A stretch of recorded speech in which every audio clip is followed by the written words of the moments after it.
If you're a young man and you wondered how to get actually productive, how does it fucking work, and actually get specific tricks, tips to get 2 times, 4 times more productive. And here's the proof that I've done it myself. I've got 4 times more productive in a span of 2 years, and just now I've got 2 times more productive in the span of 4 months. Like, there is room to grow.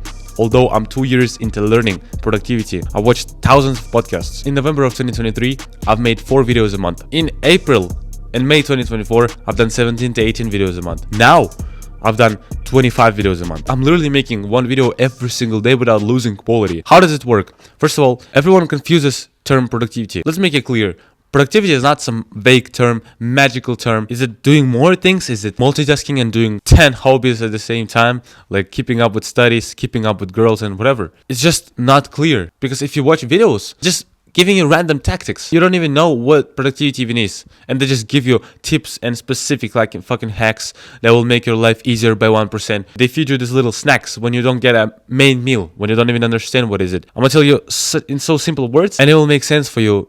Because productivity is about efficiency. Efficiency per unit of time you're given. There's not a universal like term for being productive. You have 5 hours per day, I could have 3 hours per day.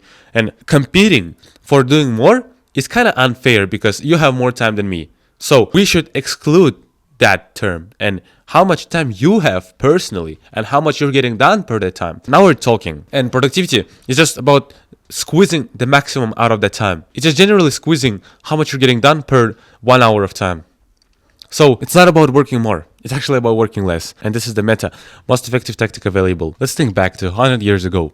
People would work 10 to 12 hours a day just to survive because factories required you to stay there for as much as possible. But now times have changed. Now there's not only office jobs, but there are creative jobs. There are a lot more mind workers that get a lot more money than usual office workers or just 9-to-5 rats working with their hands. Everything's changed. And listen, the lifestyle solar panel I'm talking about is about that creative jobs. It's about getting the leverage task, getting the maximum out of your time, getting the result, and then enjoying your life. This is so simple, yet everyone just misses it. We're listening to Hustling Advice. 12-hour workday without weekends should be normalized for young men by Alex Hormozi. Pure bullshit. And it's not only that, but everyone now seems to just focus on their work, which is so toxic because working more and hustling not only makes you less productive, but it takes away life that you actually needed. Prime years from 18 to 25. Now you're strapped to your PC or you're just desperately trying to get business models because why? You see online that a lot of people your age, they're just doing stuff. They're making 10K a month, 50K a month. You see millionaires with Lambos, with McLarens. And this just so demotivates you to just sit down and do more and more. But it's just toxic, first of all. Stop looking at other people. I'm following the trap myself. When I'm looking at runners, like D1 athletes, they're like 2 times faster than me. Genuinely, like 2 times faster than me. I have to train so much, and I'm looking at them. They're even younger than me. I'm getting demotivated. 1 second, and I'm like, we have different scenarios. We're not the same. The same with you. Like, stop looking at other people. First of all, you don't know their background. Maybe they've been working like 5 years. Maybe they just got lucky. Survival effect. So now let's get to actual tactics. First of all, choose life or death tasks. Okay? Let's choose the area in which you're going to be productive in. Studies, online business, because we want to work with our minds and we want to learn the meta, most effective tactic available. So it is creating content. It doesn't matter what you do, where you are. Creating content is the most effective tactic available now in 2025. If you create content, you are spreading your message to thousands and thousands of people. There's no better jam than now. Like, you can literally create some form of product, push it to thousands of people, get money literally from nothing, selling information, selling like implementation, selling coaching, which is not that hard, right? You've learned some skill, you sell it online. I'm not guru to sell you this, but I have my own product. I'm not pushing you how to make products. I'm just telling you that this is the way. And then people see it, people buy it. Like, isn't it awesome? That's what I'm trying to do. Make more content. There are so many tasks in creating content, right? There's so many of them. From recording to editing to making like thumbnail to checking logos to chatting settings on your channel to making a banner to replying to comments to split testing thumbnails or making community posts on YouTube itself, making streams, whatever. There are so many tasks, literally like close to 100. But there are only 10, 15 in your vision. And there are only 5 that you're actually doing. Editing, making thumbnails, uploading, recording. And there's only one that will genuinely matter. That is the most important. The task I'm talking about is that hard, demanding, creative task that will make all of the progress. Imagine you would give up all the tasks. What would it be? That one task, right? Recording. For other businesses, it may be like cold calling people, just getting leads, or developing product if you're at the stage of the business. For content creators, at all stages of their career, content journey, it's just making, just recording, pressing the button, talking. Editing does not matter that much. You can just press record, talk, let's be shit, you upload it with minimal editing. 10 video with almost no edits will get you a lot more results than like 3 videos, but you've really nailed their editing. It's just not logical, right? There is no leverage in editing because you're getting 3 videos. On the other side, you get 10. And you need to think of those little tweaks, those little leverage points when you put the same amount of time, but you get 10 times more results, right? Because from out of those 10 videos, some will probably pop off and get like 100,000 views, which is insane. And it's now possible. You choose that leverage task and you do it every single day and only that task. There's so much you can do because you have a lot of free time. You're a young man. But if you have a student life, if you're busy, just focus on making the essential tasks. It's one of them. And do it 1 hour a day, 2 hours a day maximum, because you should work less as possible.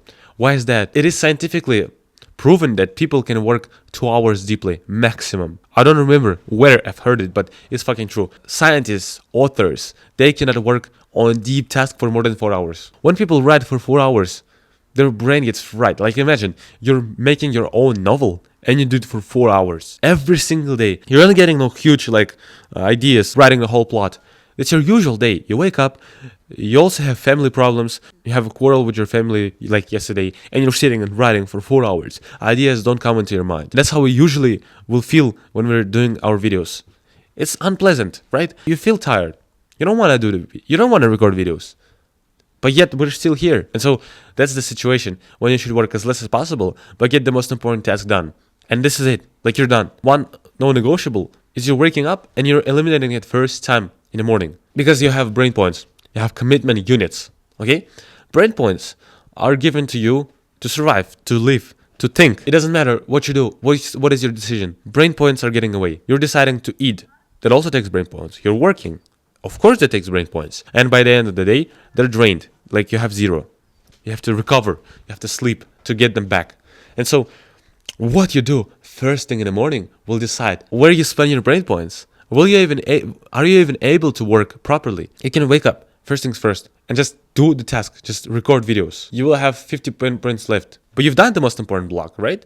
You're like, for the rest of the day, you can do whatever you fucking want. But if you scrolled first thing in the morning, talking to your family a little bit, you got into an argument, you then go and start watching videos, or you start having breakfast, which is fucking killer for your productivity. I don't know a better way to kill your productivity, like completely. And so after you scroll a little bit, you lost 10 brain points, 15 brain points, because now you're glued to your phone. You've seen notifications, you've opened apps. Now it's kind of easy to open it, right? Because if it's either in your hands or it's in your room. Then you've got breakfast, minus 30 brain points. Because eating slows you down like by 2 times. And if you had a heavy meal, you can say goodbye to doing anything. That's naturally how it is. When you're eating, it means you're in safety, you've done everything, you've done all of your chores. And after you've ate something, it's natural for humans to just rest. So keep that in mind. And you have 40 brain points out of 100. And you've not even done your work. You're gonna do some block and you're completely exhausted. You're drained. You have no energy. And with less brain points, you start doing bullshit. You just start coping and doing the wrong task, shallow task. Shallow work is everything on the contrary of deep work, right? It's manager tasks. Basically, everything that can be delegated and it's not important. But we tend to do that a lot to just feed our ego, to think we're doing something. But in reality, you're just checking comments or you're just, changing logo for the 3rd time. But if you do the essentials, now it's time to think about our free time, right? We've done everything. We've done our block. Now what we should do? And here is when real fun begins. Actually, 7-day free productivity challenge is in the link below. I'm giving you all of my tactics and all of the things to get 2 times more productive in a span of 7 days. But work as less as possible, but as much fun as possible. Like, this is no bullshit. I'm not bullshitting you. What I'm talking about in this video is just 15%, maybe 20% of everything I know. Probably even less. It would be logical to work more, right? No. You should forget about your work for the rest of the day and just live your life without even thinking. Why? More work from that point means you start doing bullshit. Like, there's a term called diminishing returns. When you're doing some task and when you're allocating more time to it, you're getting more results, you're getting more progress. Imagine you're at the gym and you're hitting the same muscle, like the chest. You didn't hit it properly, so you get more sets. You get 15 sets per week. Now you start getting results. Your chest is growing more. But when you start doing 20 sets, 25 sets, it actually gets plateauing because more reps does not mean more growth. You're just doing those useless reps and you're wasting time. But slowly, you will start to injure yourself. And actually it goes down. The progress. You allocate more time, but you get less progress. And that's the same with your work. At some point, when you're working 1 hour a day, 1.5 hours a day, you get maximum progress, maximum results. Maybe let's put it to 2 hours. That's your maximum progress with maximum focus. But then you start to do more. You start to sit more. You start to sacrifice your lifestyle. You start to sacrifice hobbies, maybe your social life. And then it slowly goes down. Because naturally, if you feel worse on a baseline, if your mood is worse because you've sacrificed things in your life, you start to perform worse. And when you're working more hours, you naturally lose your focus after the second hour. Remember, we have to do deep tasks. We have to do leverage tasks. We don't need to sit and just pretend we're working by doing some weird, useless tasks, but feed our ego that we're productive. Like, this is not it. When you're done working, remember about diminishing returns and just have fun. Because you need to have a routine, right? You need to have a structured day. I'm gonna tell you one thing. Your routine should be structured as whatever you would like to do now. You've done your work. What you want to do? That's your routine. What's the next thing after that? That's what you want. It's fun maxing. But just enjoy your day. Like, stop caring about getting routine. Stop caring about getting habits. Stop caring about meditating or whatever. Just enjoy your day. And when you don't care, you have to get to the point when you actually are fulfilled. When you actually are happy. Like, you don't need more. Yes, we are striving for more. But actually, it would be fine if you stopped at that point. Like, you're enjoying your day as it is. You're fine with how many free time you have. You're fine with how many hours you work. You make no compromises. Your day is perfect. Your day is controlled by you. Every single time our day and our thoughts are controlled by other people. By pressure from society. You think, I need to hustle, I need to grind, or I need to study. Why? You want to grind because you've heard it online. Because successful people do it. You want to study because your parents told from the very childhood. They've been putting you that idea, that seed, for every single day, slowly and slowly brainwashing you. That's the same with any single idea. Your day is not controlled by you. From this point on, I want you to control your day as much as possible. Is the thing I'm going to do controlled by me? Is it entirely my decision? I wanted you to think like that. Because when you're in control, it's the most fulfilling day, right? And it's not important whether I'm going to get results or when I'm going to get money. I'm enjoying my day now. I'm the happiest. I have the best physique. I'm making the most progress, yet I'm just having fun. That should be your point. Not getting results, right? Focus on a lifestyle, not the outcome, not the end goal. When you're thinking about goals, it makes you pursue material outcomes. It makes you chase numbers. I don't know, specific amount of money on your bank account. But probably you're gonna make it tomorrow, probably 3 years later. No one fucking knows. The goal of like bulking 85 kilos. Anything could happen and you will not bulk 85 kilos. And you'll be sad, you'll be depressed, you'll be demotivated. Because every single year, we're not achieving goals. Like, something's wrong here, right? Maybe we should stop relying on the outcome and just enjoy our moment, enjoy our life today as it is. And that's the real productivity I'm talking about, bro. Remember, when you're actually having fun and you're enjoying, and you don't care about working more, you start to recharge. You're making work in the morning. You're kind of tired, right? You're exhausted if it was actual work. And then you're regaining all of your energy. You're regaining all of your mood to work by just having fun, by just enjoying. This is like the yin-yang part, white and dark side. Next time you wake up, you're energized to do more because you've rested, because you've enjoyed, because you've just had fun. That is the solar panel. Solar panel charges by you having fun. And there's enough energy for it to charge you for that block. 7-day productivity challenge for free. There's a link below. Like, you gain everything but lose nothing. I'm gonna see you there. Bye.